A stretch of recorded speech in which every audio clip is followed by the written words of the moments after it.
Bem-vindos à Rádio WLC, uma subsidiária do Ministério da Rádio WLC. Um ministério online dedicado a aprender como viver e estar constantemente preparado para o retorno do Salvador. Durante 2000 anos, os crentes de todas as gerações desejaram ser a última geração. Porém, ao contrário da crença popular, Cristo não deu-lhes sinais dos tempos para que eles pudessem reconhecê-los como tais. Em vez disso, ele os advertiu uma vez após a outra que a sua vinda pegaria de surpresa até mesmo os escolhidos. Yahushua os alertou sem reservas para estarem prontos, pois ele disse em Mateus 24:44, a hora em que não cuidais, o Filho do Homem virá. Rádio WLC, ensinando e preparando corações para o iminente retorno de Cristo. Quando eu tinha uns 12 anos, eu acho, mais ou menos na idade em que eu estava começando a ler a Bíblia sozinho e já conseguia entender suas linhas, me deparei com Mateus 24. Aprendi a crer em um tipo de arrebatamento secreto que ocorreria antes da grande e final tribulação. E que, para mim, este capítulo se encaixava perfeitamente dentro deste contexto. Descrevia perfeitamente, ou assim eu pensava, uma grande tribulação. Fiquei tão animado por encontrar uma passagem que pudesse entender sua mensagem que comecei a sublinhar linha por linha. E quando percebi, já tinha sublinhado todo o capítulo. E o programa de hoje, predizendo a queda de Jerusalém.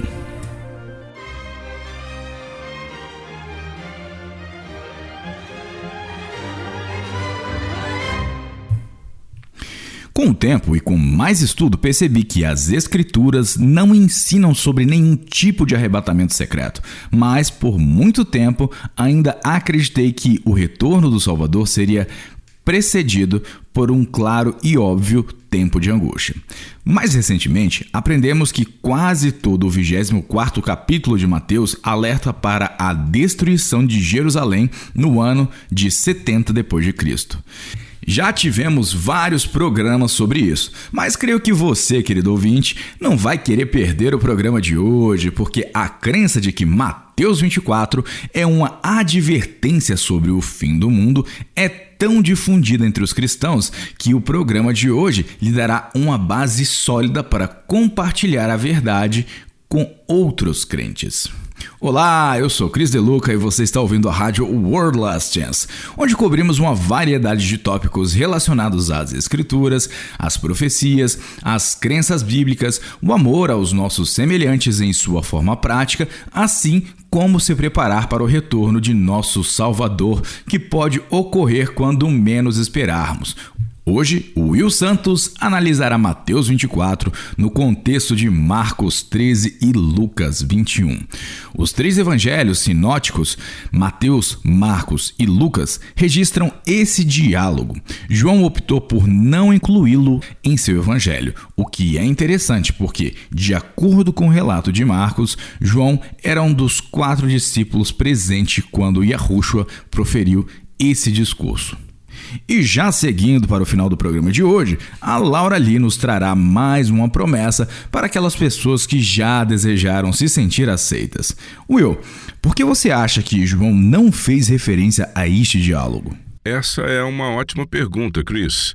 Acredita-se que o Evangelho de João foi o último a ser escrito. Se as datas estiverem corretas, ele foi escrito após a destruição de Jerusalém e assim ele pode ter achado que não havia necessidade de incluí-lo.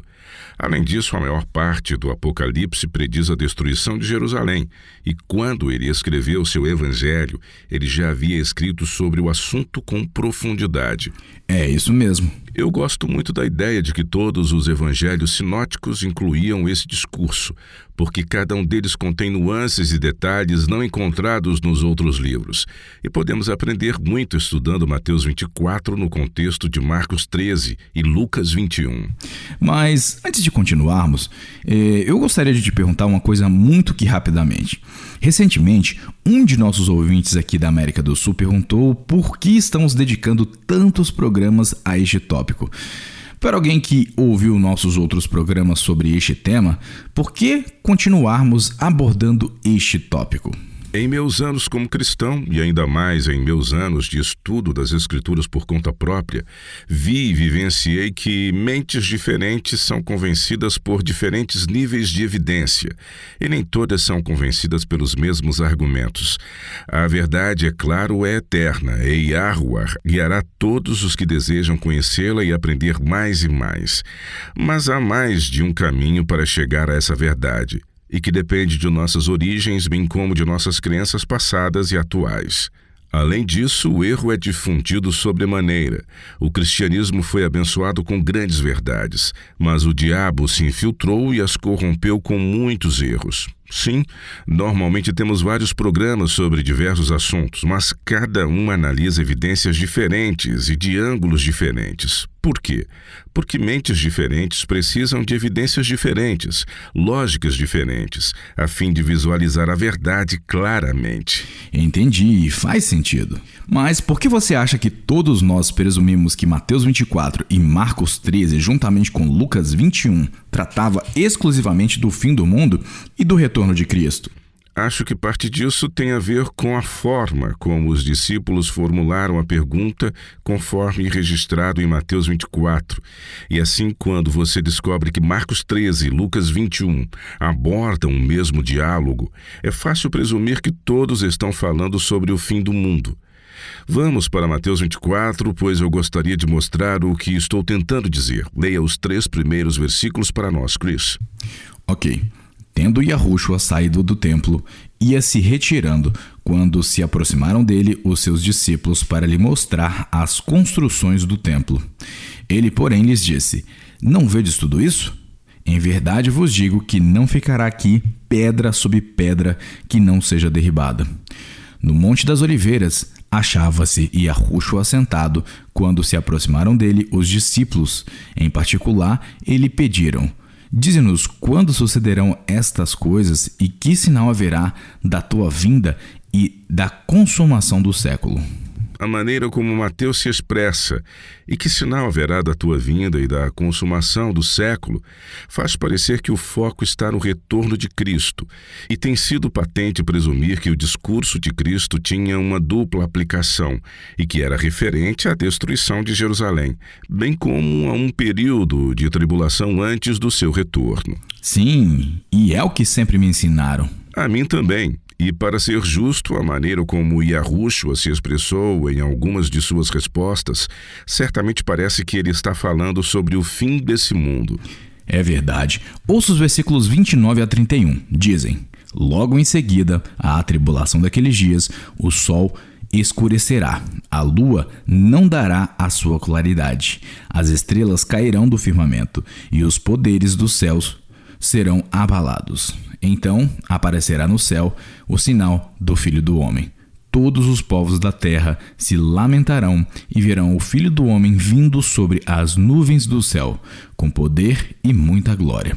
Ele enviará os seus anjos com grande clangor de trombeta, os quais reunirão os seus escolhidos dos 4 ventos, de uma a outra extremidade dos céus.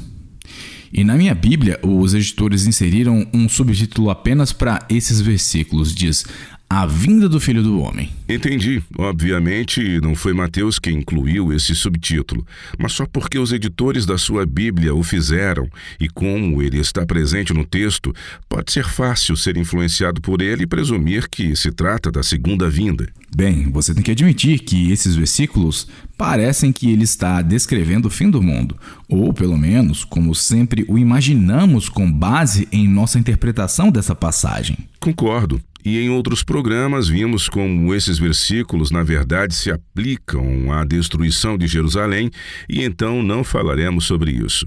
O que eu quero fazer hoje é comparar Mateus 24 com os relatos paralelos com Marcos 13 e Lucas 21, porque quando fazemos isso, podemos começar a perceber que nossas suposições sobre esta passagem estavam incorretas. Existem algumas diferenças significativas entre os relatos dos 3 evangelhos sobre esse discurso, não é mesmo? Bem, todos eles apresentam sinais de advertência sobre a destruição de Jerusalém, Mas sim, a forma como são escritos difere, e o que precisamos lembrar ao analisar esses relatos é uma das regras mais básicas da interpretação bíblica: levar em conta todas as passagens das Escrituras, sobre qualquer assunto. Mateus 24 não é um capítulo independente. Temos que vê-lo à luz dos relatos de Marcos e Lucas, que relatam o mesmo diálogo. Sim, e é sempre importante reunir todas as passagens que tratam do mesmo assunto e estudar tudo dentro do contexto. Mateus foi escrito para um público majoritariamente judeu. Seu relato é mais difícil de entendermos porque a terminologia que ele usa, embora compreendida por leitores judeus, para nós não é tão clara. E dessa forma, projetamos em Mateus 24 a suposição de que ele está descrevendo o fim do mundo. Por outro lado, tanto Marcos quanto Lucas foram escritos para públicos gentios. Lucas escreveu para os gentios em geral e Marcos para um público romano. Eles tendem a evitar as expressões idiomáticas que Mateus usa. Mateus conseguia se safar com muitas expressões idiomáticas judaicas porque seu público-alvo era judeu. E é aí que nos confunde. Se você não sabe que uma frase é uma expressão idiomática, você vai interpretá-la literalmente. Boa observação. Mas vamos começar com o relato de Marcos. A maioria dos estudiosos concorda que ele foi escrito primeiro. Você poderia abrir no capítulo 13 e ler os versículos... Na verdade, leia para nós o capítulo inteiro. Eu sei que é longo, então vá com calma, pois precisamos ler tudo, sem nenhum tipo de fraseologia judaica que não entendemos. Leia, por favor. Tá. Ao sair Yahushua do templo, disse-lhe um de seus discípulos: Mestre, que pedras, que construções. Mas Yahushua lhe disse: Vês estas grandes construções? Não ficará pedra sobre pedra que não seja derribada. No Monte das Oliveiras, defronte do templo, achava-se Yahushua assentado, quando Pedro, Tiago, João e André lhe perguntaram em particular: Dize-nos quando sucederão estas coisas? E que sinal haverá quando todas elas estiverem para cumprir-se? A Bíblia de Genebra, a Bíblia dos reformadores protestantes, traduz este versículo como: Dize-nos quando acontecerão essas coisas, e qual será o sinal da tua vinda e do fim dos tempos. E já podemos ver que não há nenhuma referência à segunda vinda. Eles estão apenas perguntando: ok, quando tudo isso vai acontecer? Continue. Então Yahushua passou a dizer-lhes: Vede que ninguém vos engane. Muitos virão em meu nome, dizendo: Sou eu, e enganarão a muitos.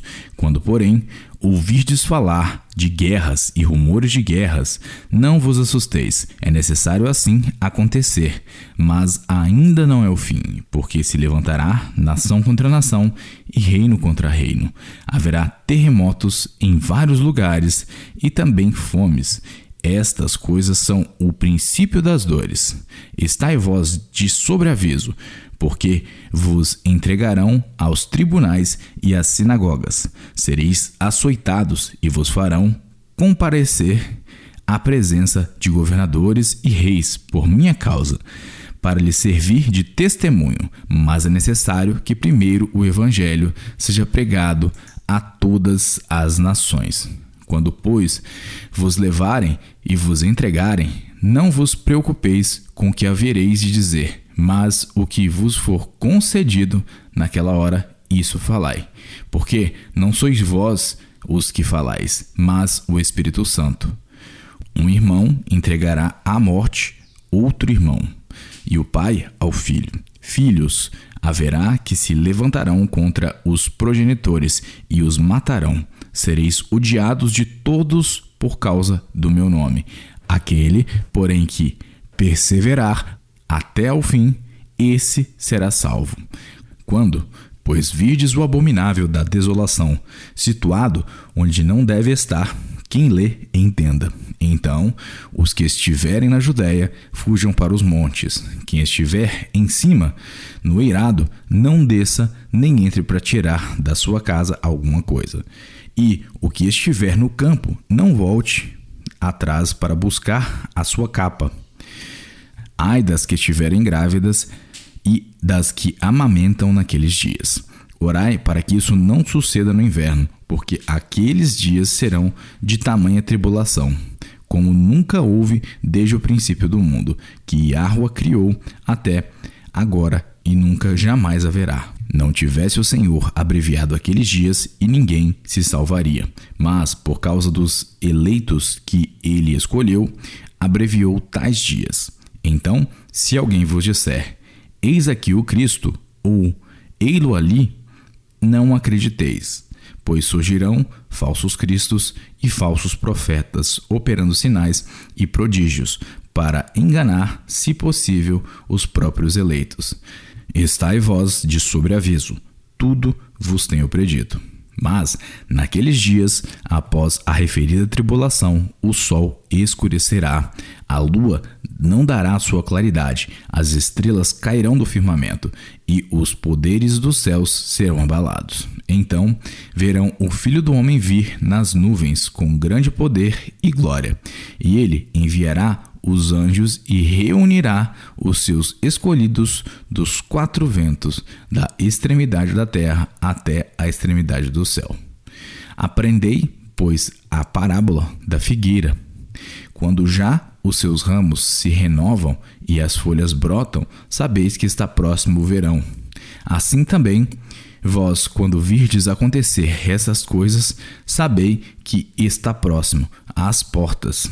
Em verdade vos digo que não passará esta geração sem que tudo isso aconteça.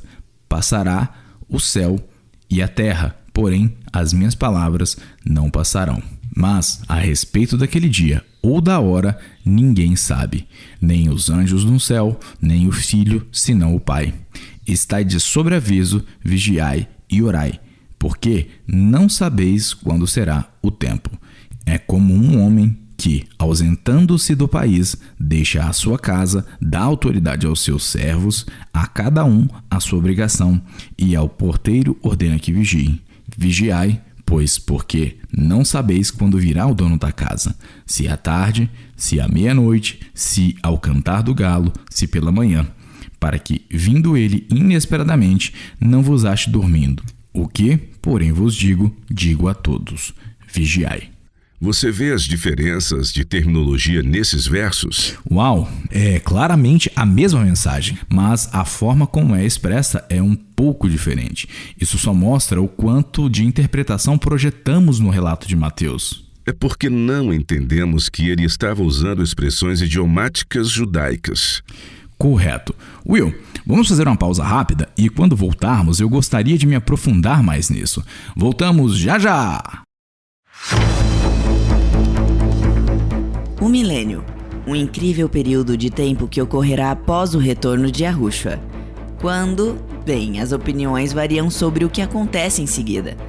Alguns acreditam que os santos retornam ao céu com Yahushua por 1000 anos. Outros acreditam que Cristo e os santos reinam em Jerusalém por 1000 anos.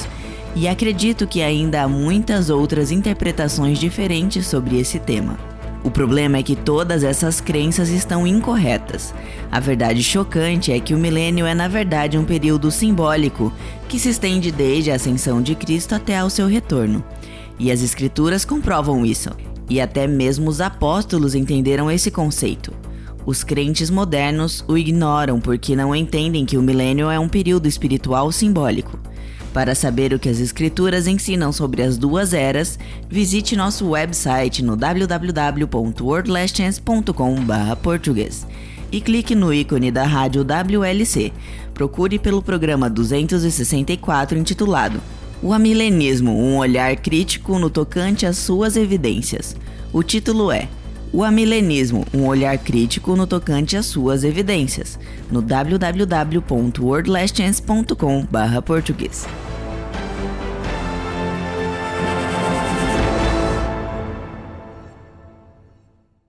Vamos continuar onde paramos. Chris, você tinha acabado de ler Marcos 13 e a primeira coisa que chama a atenção é que os discípulos parecem fazer 2 perguntas ao invés de 3.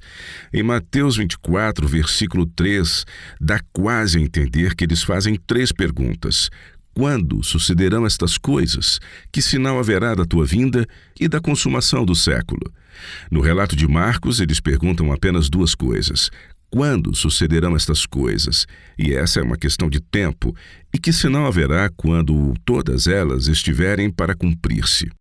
Muito interessante. E não há referência à segunda vinda ou à consumação dos séculos. Não há. E como já abordamos em outros programas, agora sabemos ser essa fala uma expressão idiomática judaica e não uma referência literal ao fim do mundo. O problema que a maioria de nós teve ao interpretar Mateus 24, além de não entender as expressões idiomáticas judaicas que ele utilizou, é que o lemos completamente fora de contexto. Marcos faz uma composição mais elaborada ao contextualizar todo esse diálogo. Sim, e também não há quebras de capítulos nos evangelhos originais. Vamos voltar para o capítulo 12 e ver o que tinha acabado de acontecer que levou os discípulos a apontar Yahushua toda a glória do templo. Marcos 12, versículos 41 a 44. Tá. Assentado diante do gasofilácio, observava Yahushua como o povo lançava ali o dinheiro. Ora, muitos ricos depositavam grandes quantias.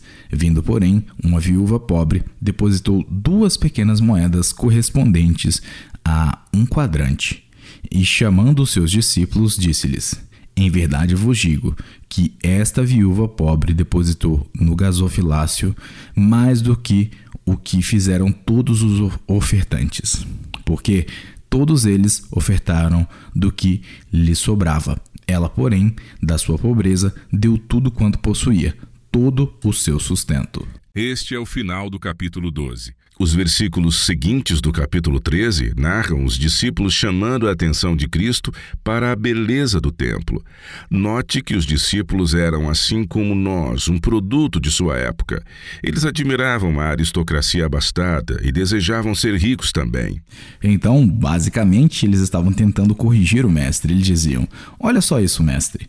Este lindo templo não poderia ter sido construído com algumas moedinhas, mas foi erguido com as doações dos ricos. Basicamente, sim.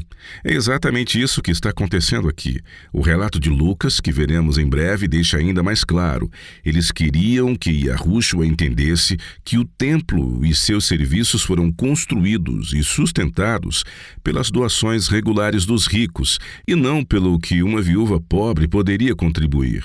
Foi esse pensamento dos discípulos que Cristo se referiu quando predisse a destruição total de tudo o que eles contemplavam. Pois é, riqueza material não significa muito para quem é herdeiro de Yahuwah. É como tentar negociar com Yahuwah para que seja levado todo o seu ouro para a Nova Jerusalém. Em uma cidade pavimentada com ouro, é como negociar desesperadamente para trazer uma certa quantidade de asfalto. Correto. Os tesouros mundanos não são de nenhuma valia para aqueles que herdarão tudo. Mas não podemos perder o contexto ao tentar decifrar Mateus 24. A primeira coisa que Yahushua faz é explicar o que o sinal não é. Não são falsos cristos ou mesmo mestres que vêm em seu nome e ensinam um erro. Não são guerras e rumores de guerra. Não são terremotos, fomes ou outras calamidades naturais, nem mesmo perseguição em suas múltiplas formas. Tudo isso, diz ele, são apenas o princípio das dores. É somente no versículo 14 que ele volta sua explicação para o que verdadeiramente é o sinal. Você poderia ler esse versículo novamente para nós?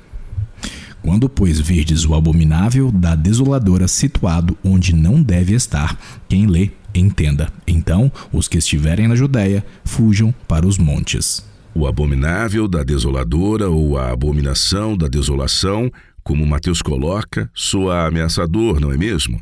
Parece algo que se esperaria que acontecesse durante uma grande tribulação.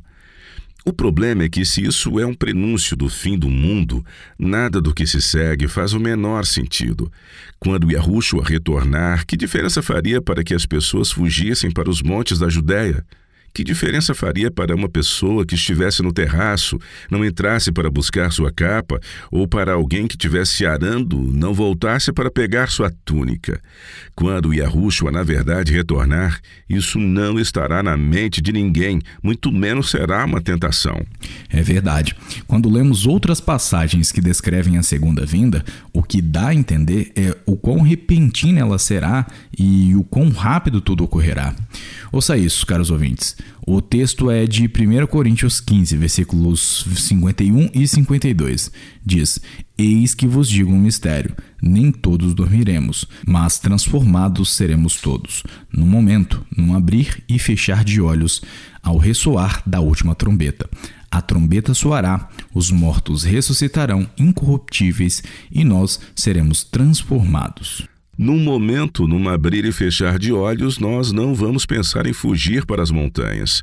Não teremos tempo para isso. Certamente não pensaremos em descer para pegar nosso casacão, mesmo que seja inverno.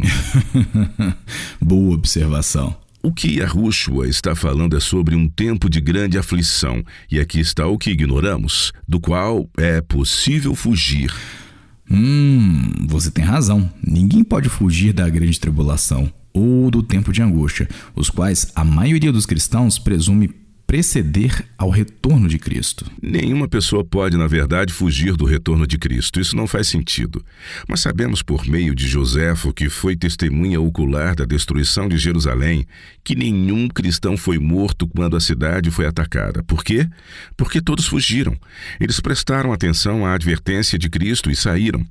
Agora, nos versículos 24 a 32, Yahushua aborda a pergunta dele sobre o tempo. Quando tudo isso irá suceder?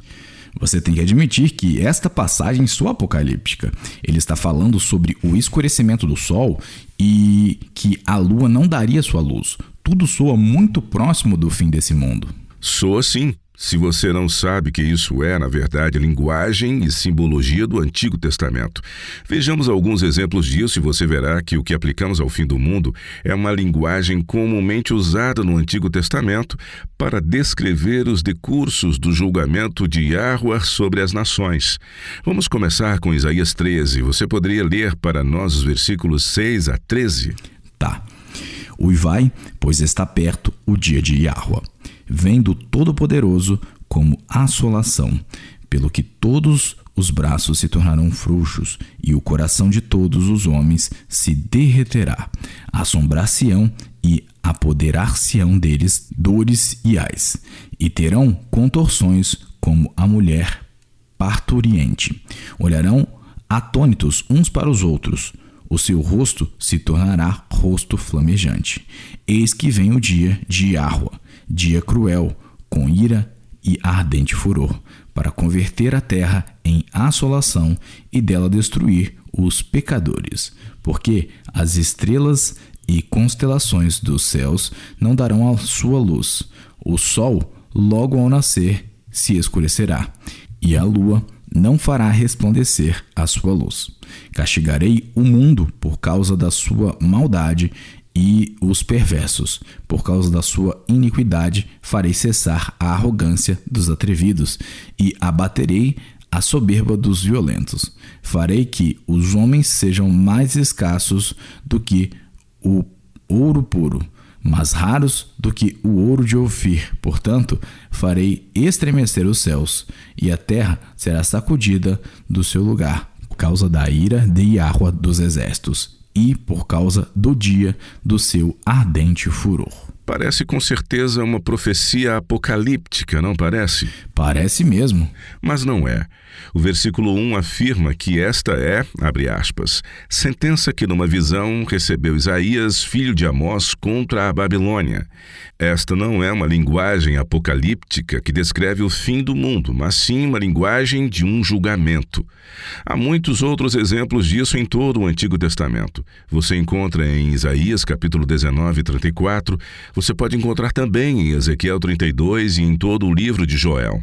Estão todos lá. Sim, Joel 2 é citado em Atos 2, afirmando que o dia de Pentecostes, há 2000 anos atrás, fora o cumprimento dessa profecia. Exatamente.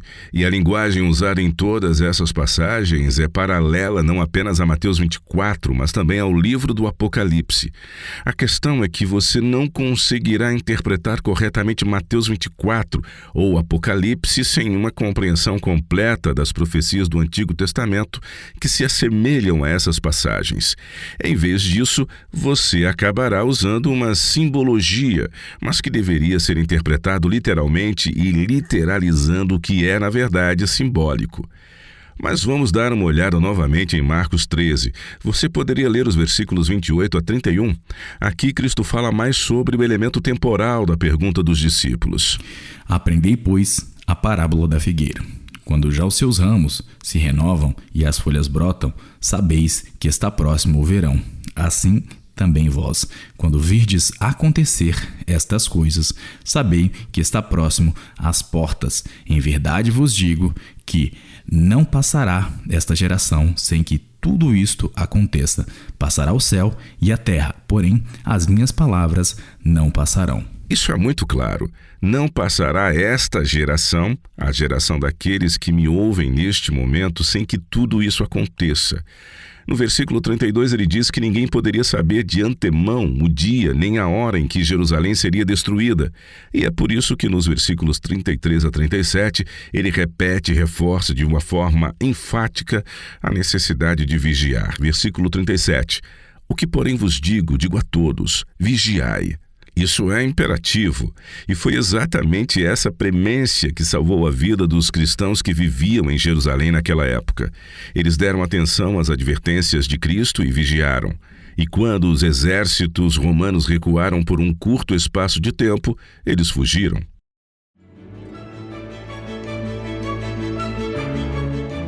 Você está ouvindo a rádio World Last Chance, rádio WLC, ensinando e preparando corações para o iminente retorno de Cristo.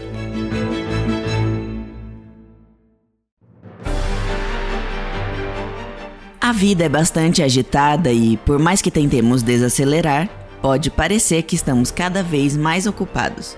E é por isso que é importante ter suas prioridades bem delineadas. Mas com demandas que nos cercam de todos os lados, seja da família, dos chefes, bem como dos amigos, pode ser difícil administrar o nosso dia a dia. E o que você deve fazer quando sente que está sendo sacudido de um lado para o outro? A resposta é surpreendentemente simples. Esteja certo de que suas prioridades estão alinhadas com as prioridades de Cristo. Se você fizer isso, todo o resto será apenas detalhes.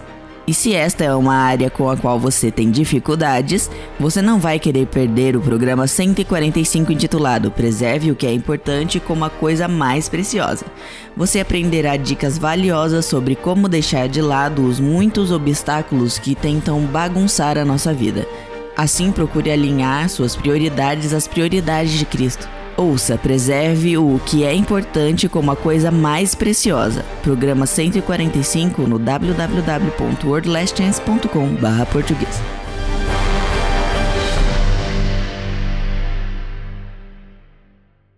Chris, o relato de Lucas é ainda mais direto que o de Marcos, pois ele está escrevendo para um público gentil em geral e sua fraseologia é a menos judaica de todas. Você poderia ler os versículos 1 a 36 de Lucas 21, por favor? Vamos ver como Lucas formula suas concepções.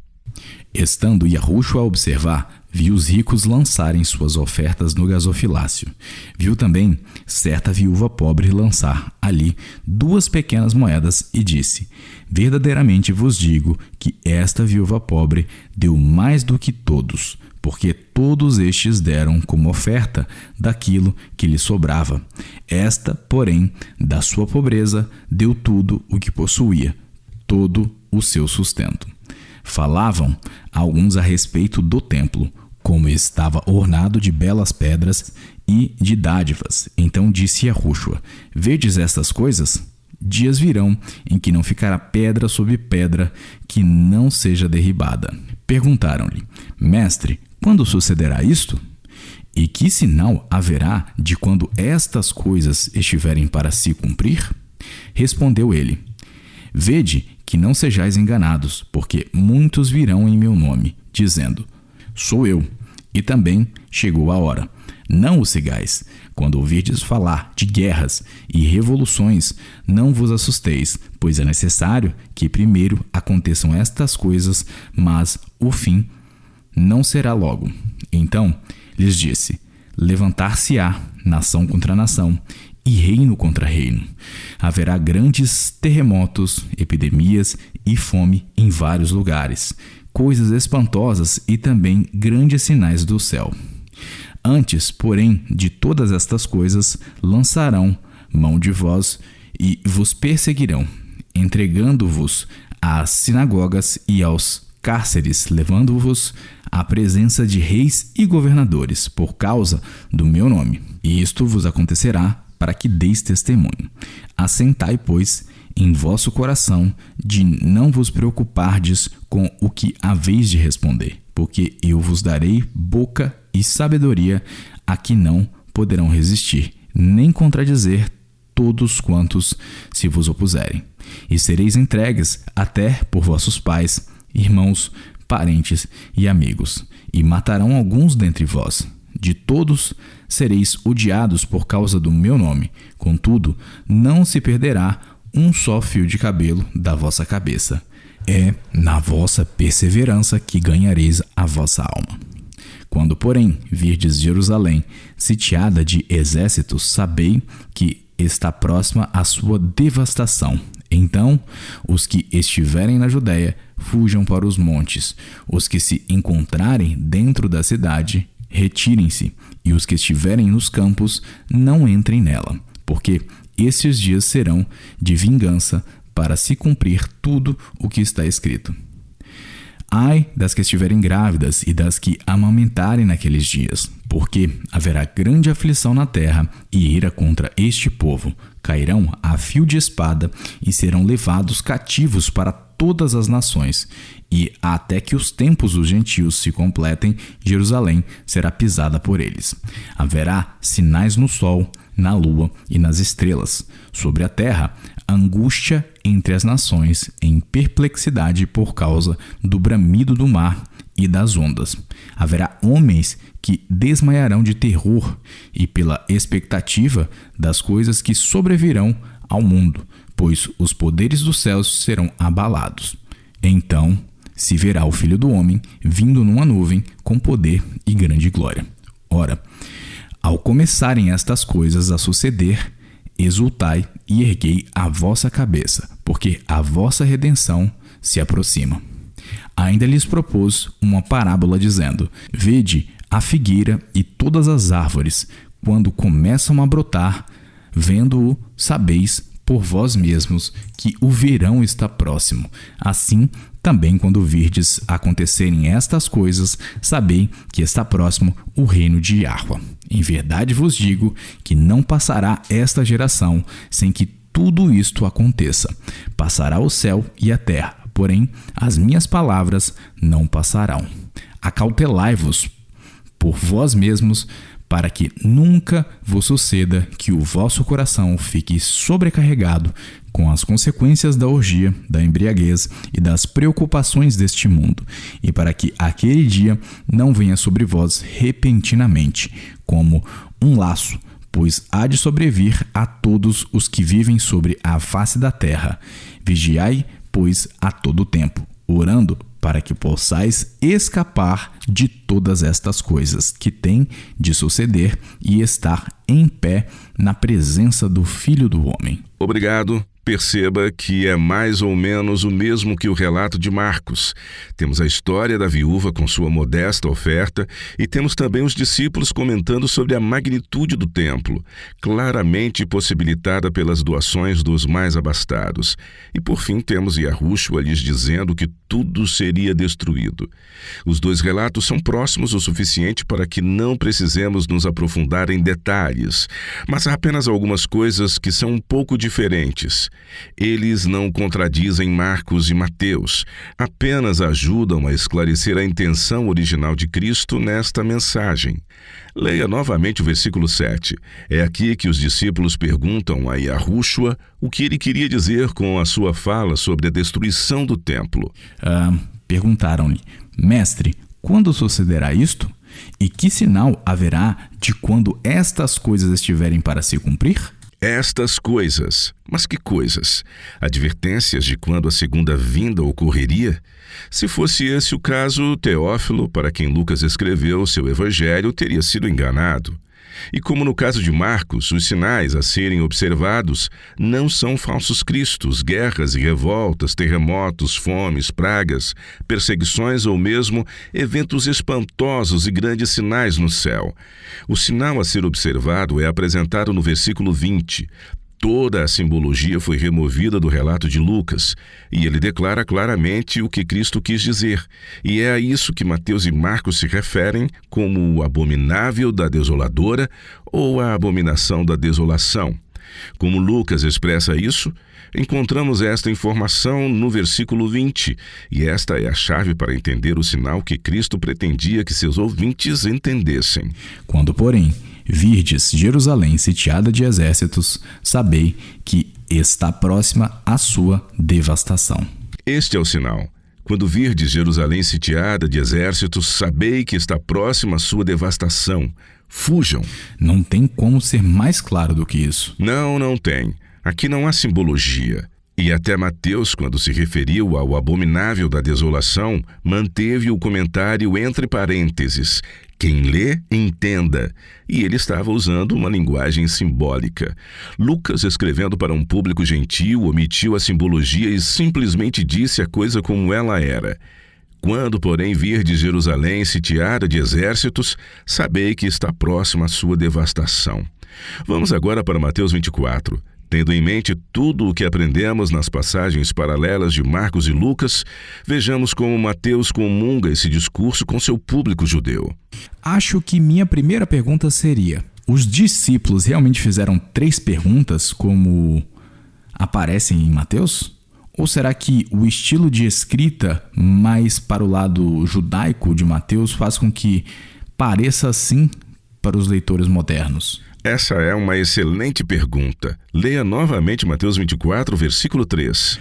No Monte das Oliveiras achava-se Yahushua assentado, quando se aproximaram dele os discípulos. Em particular, lhe perguntaram: dize-nos quando sucederão estas coisas e que sinal haverá da tua vinda e da consumação do século. Lemos o sinal da tua vinda e automaticamente pensamos: eles estão falando sobre o retorno de Cristo. No entanto, um público judeu não presumiria isso. Um leitor judeu do primeiro século reconheceria nessa frase uma referência ao julgamento vindouro, assim como lemos em Isaías 13. Mateus usa isso em outro lugar. Leia Mateus 16, versículo 28. Em verdade vos digo que alguns há dos que aqui se encontram que de maneira nenhuma passarão pela morte, até que vejam vir o Filho do Homem no seu reino. Nem todas as falas da vinda de Cristo se referem ao seu retorno futuro e que todos nós aguardamos. Por exemplo, Lucas 19, versículo 44 diz: E te arrasarão e aos teus filhos dentro de ti, não deixarão em ti pedra sobre pedra, porque não reconheceste a oportunidade da tua visitação.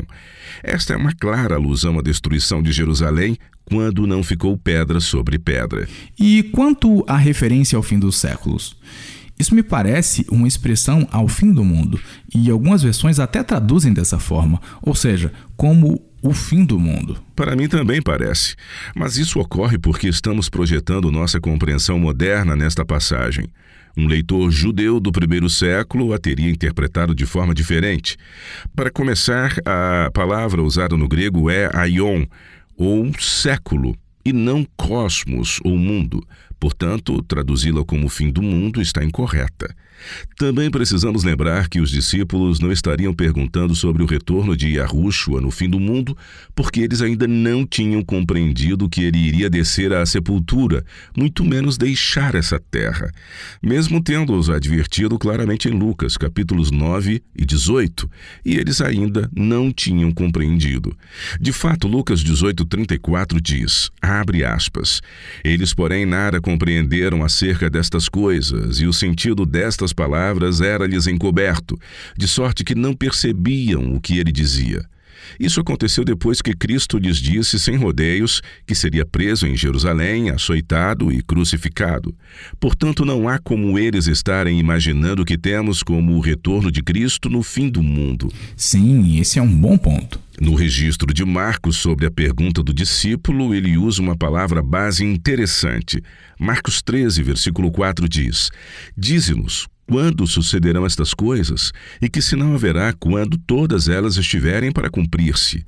A expressão fim dos tempos em Mateus vem da mesma palavra grega que em Marcos é traduzida como cumprido.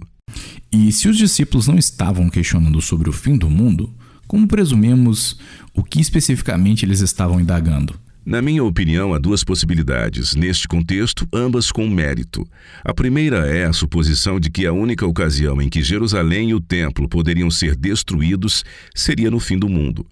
Em segundo lugar, como vinda é traduzida da palavra grega parousia, que significa literalmente presença, é possível que eles estivessem imaginando que Yahushua viria a Jerusalém como um rei conquistador para tomar o controle dos romanos.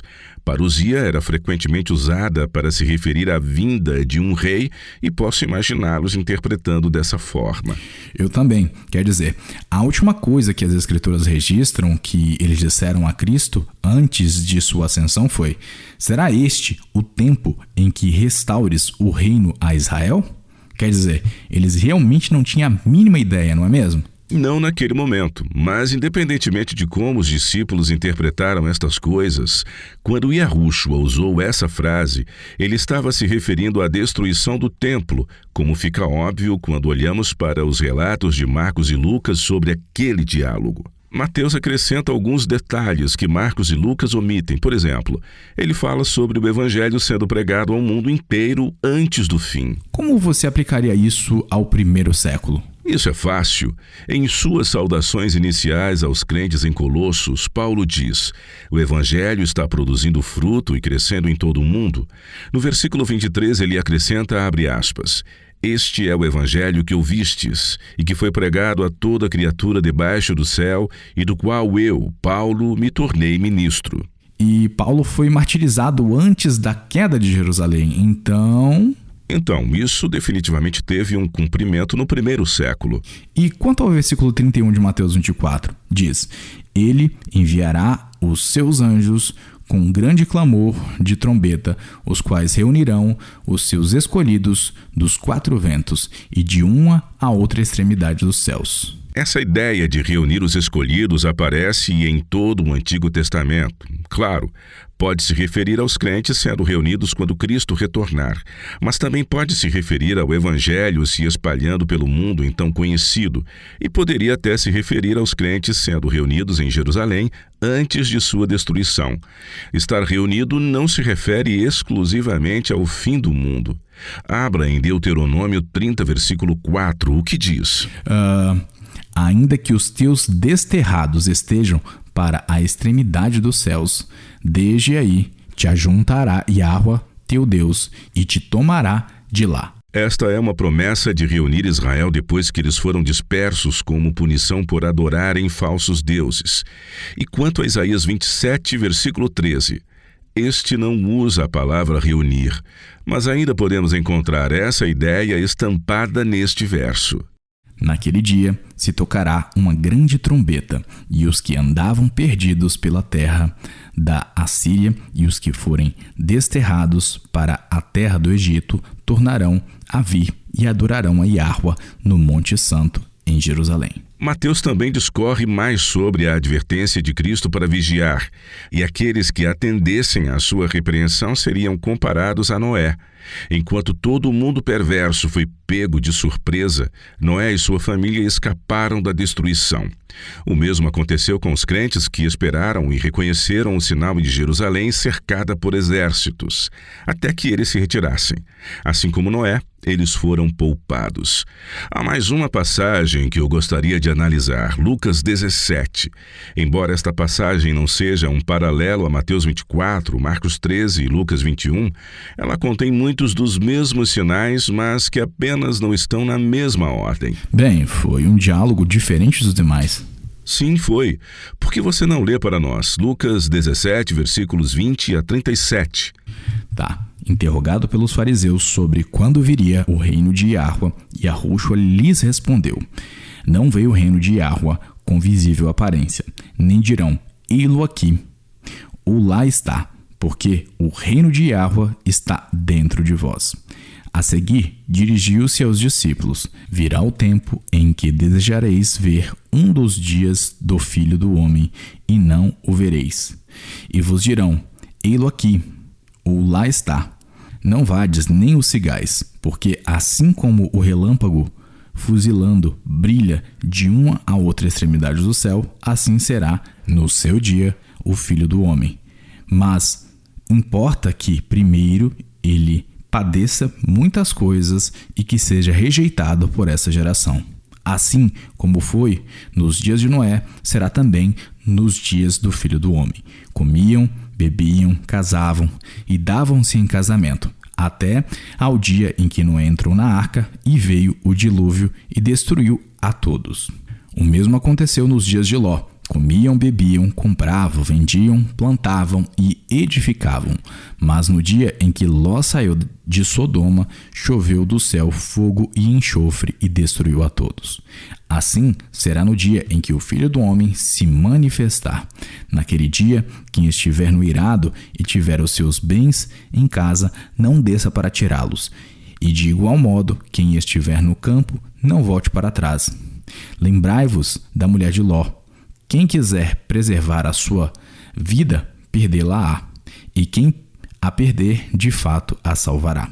Digo-vos que, naquela noite, 2 estarão numa cama, um será tomado e deixado o outro. 2 mulheres estarão juntas moendo, uma será tomada e deixada a outra. 2 estarão no campo, um será tomado e o outro deixado. Então lhe perguntaram: onde será isso, Senhor? Respondeu-lhes: onde estiver o corpo, aí se ajuntarão também os abutres. Temos 3 explicações possíveis para esta passagem. Primeira, o Espírito Santo estava um pouco distraído naquele dia e tudo estava de cabeça para baixo. Isso não diz muito sobre o Espírito Santo e essa opção não é válida. O que mais? Bem, você poderia argumentar que toda esta passagem se refere à segunda vinda de Yahushua e não à destruição de Jerusalém, apesar das semelhanças com outras passagens que se referem à destruição de Jerusalém. No entanto, não acredito que essa seja uma explicação viável. A formulação desta passagem reflete muito de perto a descrição da destruição de Jerusalém em Mateus 24. Por exemplo, o versículo 31 de Lucas 17 diz: naquele dia quem estiver no eirado e tiver os seus bens em casa, não desça para tirá-los. E de igual modo, quem estiver no campo, não volte para trás. Como isso se encaixa com a segunda vinda? Não se encaixa. Mas se encaixa com a destruição de Jerusalém. O mesmo acontece com os versículos 28 e 29, onde Ló, assim como Noé, é usado como exemplo daqueles que conseguem fugir em um momento oportuno. Novamente, isso se encaixa com os crentes que fogem de Jerusalém quando os exércitos romanos se retiraram. Não se encaixa com nada que aconteça quando Cristo retornar. Tudo o que nos é dito sobre o retorno de Cristo é que devemos viver em um estado de prontidão, um estado de rendição perpétua, porque não nos é possível saber quando ele virá, e não há sinais a serem observados. Yahushua deixou claro que até os justos serão pegos de surpresa quando Yahushua retornar. É por isso que devemos viver em prontidão. Não há sinais de seu retorno, mas havia da destruição de Jerusalém. Este é o maior argumento a favor de Lucas 17, esse é mais uma advertência da queda de Jerusalém. Não importa que os sinais sejam dados em uma ordem diferente, eles ainda são sinais a serem observados.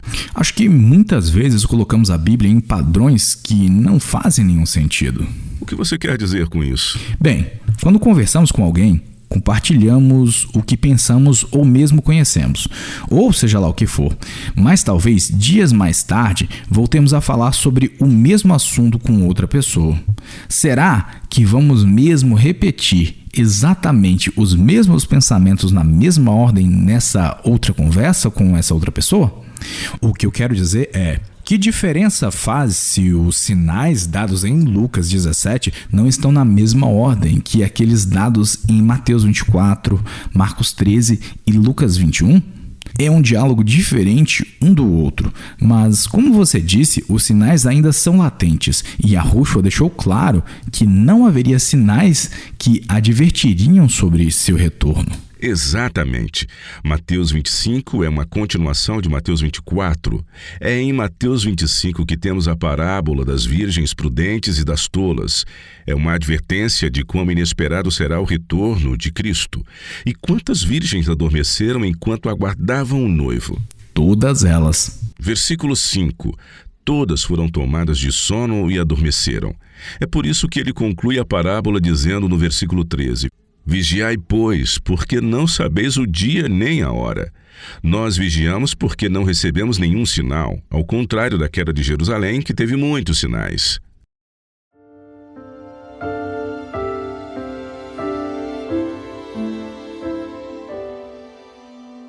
Olá, eu sou a Laura Lee com sua promessa diária da Palavra de Iá. Você já viu aquelas orelhinhas de duendes que vendem por aí? É possível encontrá-las online ou às vezes em lojas de artigos para festas. Elas são feitas de um silicone durável, porém macio, e são ofertadas em uma variedade de tons de pele. Bem, uma de minhas filhas de idade juvenil tem um par dessas orelhas e ela adora colocá-las quando vai à cidade. Ela é muito simpática e gosta demais de fazer amizade e conversar com pessoas que ela ainda não conhece. E suas orelhinhas de duendes atraem públicos de diferentes idades de uma forma instantânea. As crianças, em particular, ficam fascinadas com suas orelhas e sempre se aproximam para olhar mais de perto. E até mesmo os cães da vila reconhecem sua presença gentil e amigável e vêm correndo sempre que a veem. Ela é como um flautista mágico que atrai crianças e animais. Ontem, ao vê-la sorrindo e interagindo com um pequeno grupo de crianças curiosas, lembrei-me da ocasião em que os discípulos ficaram intrigados com a forma como as crianças se aglomeravam em volta de Yahushua. Eles achavam que o mestre era importante demais para que ele perdesse tempo com meras crianças. O Salvador os repreendeu dizendo: Deixai os pequeninos, não os embaraceis de vir a mim, porque dos tais é o reino dos céus. Você pode estar se perguntando do porquê eu consideraria isso uma promessa. Bem, a razão é simples. Yahuwah é nosso pai. Ele nos ama com o mesmo amor sem precedentes que um pai tem por seu filho. Para aqueles que nunca tiveram um pai amoroso, deixe-me apenas te dizer que Yahuwah é o pai que você sempre desejou ter. Altruísta, bondoso, compassivo e paciente com os nossos deslizes e célere em perdoar nossas ofensas. O Salmo 103 nos diz que ele conhece a nossa estrutura e sabe que somos apenas pó. Tiago 5, versículo 11, nos assegura: porque Yahuwah é cheio de terna misericórdia e compassivo, e podemos confiar no amor dele por nós. Quando nos achegamos a ele, ele não nos decepcionará. Ele espera com anseio para ter um relacionamento íntimo com cada indivíduo na terra, pois cada um de nós é muito precioso para ele, como se não houvesse outra alma por quem Cristo morreu. Recebemos grandes e preciosas promessas. Vá e comece a reivindicá-las.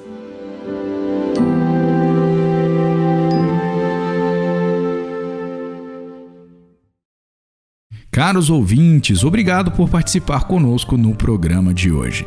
Se você gostou do estudo apresentado e gostaria de compartilhá-lo com outras pessoas, você poderá encontrá-lo em nosso site, no www.wordlastchance.com/português. Procure pelo programa 278, intitulado Predizendo a Queda de Jerusalém.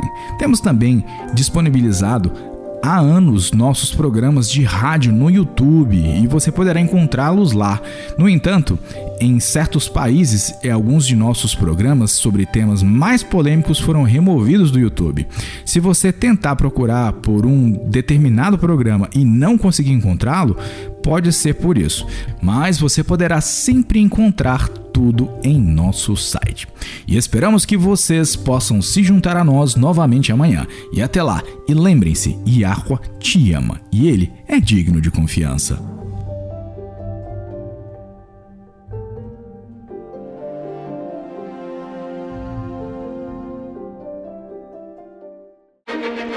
Você ouviu a Rádio WLC. Este programa e os episódios anteriores da Rádio WLC estão disponíveis para download em nosso site. Eles são ótimos para compartilhar com amigos e para usar em estudos bíblicos.